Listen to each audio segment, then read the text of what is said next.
maanta iyada magaalada Hargeysa waxaa lagu xiray wariye Cabdimaalik Coldoon oo kamid ah suxufiyiinta sheekooyinkooda xooga ku saara arrimaha ku saabsan dhanka bini'aadanimada iyo in dadka loo gargaaro. waxaa lagu xiray garoonka Cigaal International Airport ee magaalada Hargeysa. sababaha loo xiray lama sheegin, balse waxaa la tuunsan yahay sababahaasi inay qayb ka tahay imaansho u yimid magaalada Muqdisho iyo warar sheegaya inuu ku lug lahaa arrinta ku saabsan ololaha dhanka loogu jiray madaxtinimada dalka. haddaba hooyadii Cabdimaalik Coldoon hooyadii oo lagu magacaabo Faadmo Rooble ayaan gabadha la hadlay, waan weydiiyey sida ay u soo gaartay sheekada ku saabsan wiilkeeda in ciidamada maamulka Soomaaliland ay ku xireen airportka Hargeysa. maanta nimanaya sidaa markii uu yimi ayaa waxaa la soo hadlay inay walaalyihiin war markii ay isugu dhintooda wuxuu walaal airportkan iminka diyaaradda naga soo fadhiisatay daqiiqada kadib dhaleensi waa la qabta. sababta loo qabtay ma ka warhaysaa? wallaahi sababtaa loo qabtay weli ma hubo, laakiin inanka artida muqdisho wuu tegi jiray waana saweyn jiray nin dadka daw kaalmeeyana u ahayo Soomaalida ka dhexeeya oo caalamka oo dhan heerkiisa waan kala jecel dadka islaamka Soomaalida isugu mid bay ahaayeen.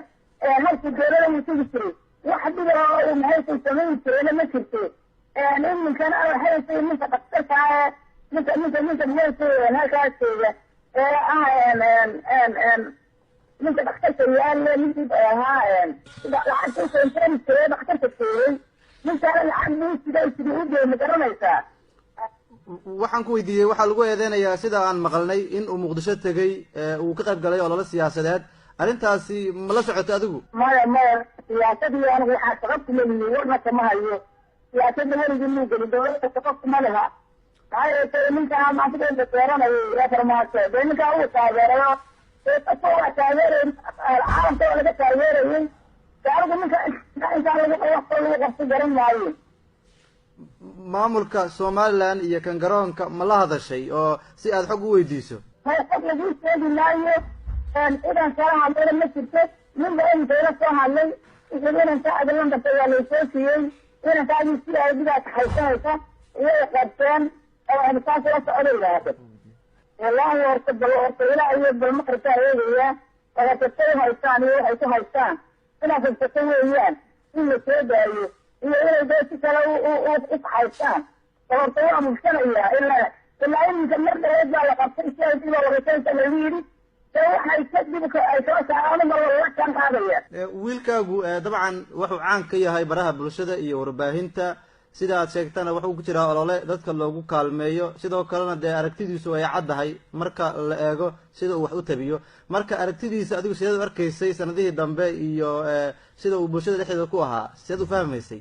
waxaan la arkayay dee nin dhalinyaro ah oo miniga usoo maxaysay inta usoo kala qaaday oo wax faraya oo dadka silicsan kaalmeynaya oo Soomaalida maxay la garab taagan oo aan isagu maxay wax siyaasada iyo wax dowladda midna ku jirin oo isagu maxay dalihiisa lagu gudbiyay dadka kaalmeynta islaamka alaaru haystaan iyo dadka buka in garab taagan baa maanta ayay anigana waan ugu ducaynayay raaligaan taariikhda dadka ku qabto ummadana way ku raaxaysanayeen way ugu ducaynaysay.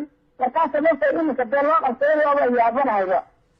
khatar misdhehaysa wiilkaagu waa la kulmi karaa markaad eegto sida u shaqaynayay iyo imaanshihiisa Muqdisho iyo sidaas ma dareemaysa in khatar uu kala kulmi doono aakhirka? anigu isma lahayn dhibaato la kulmaya sababtoo hayso qofka haddaan siyaasad ku jirin, qofka haddaanu qof maxay xumaanka shaqaynaya ahayn, qofka haddaanu dowlad midna wax ka sheegin.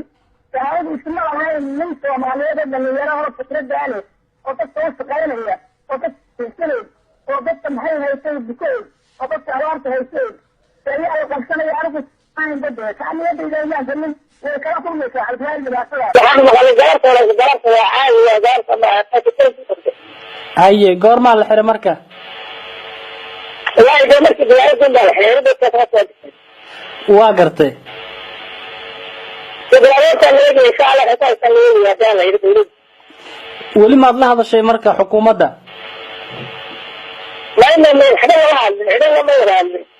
Cabdimaalik maxay baa loo xiray?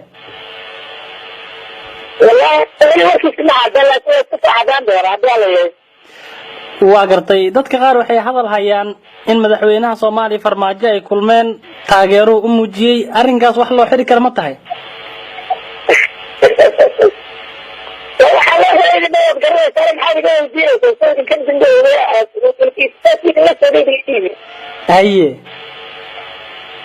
وشكرا كاسو ما يقولون تعالى بلا واحد يجب الشهادة على هذا ولا هذا كما تبحث من قرن الإسلام si wanaagsan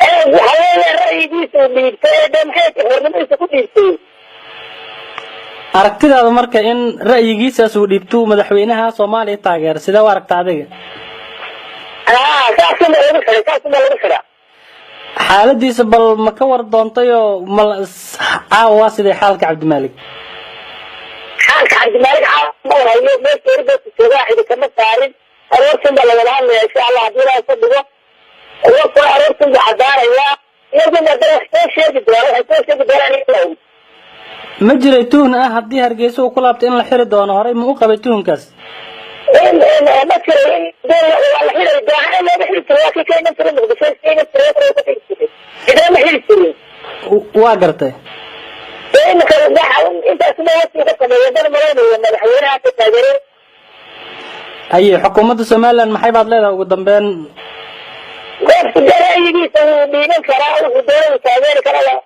جرائي وحر إذا نبدأ قف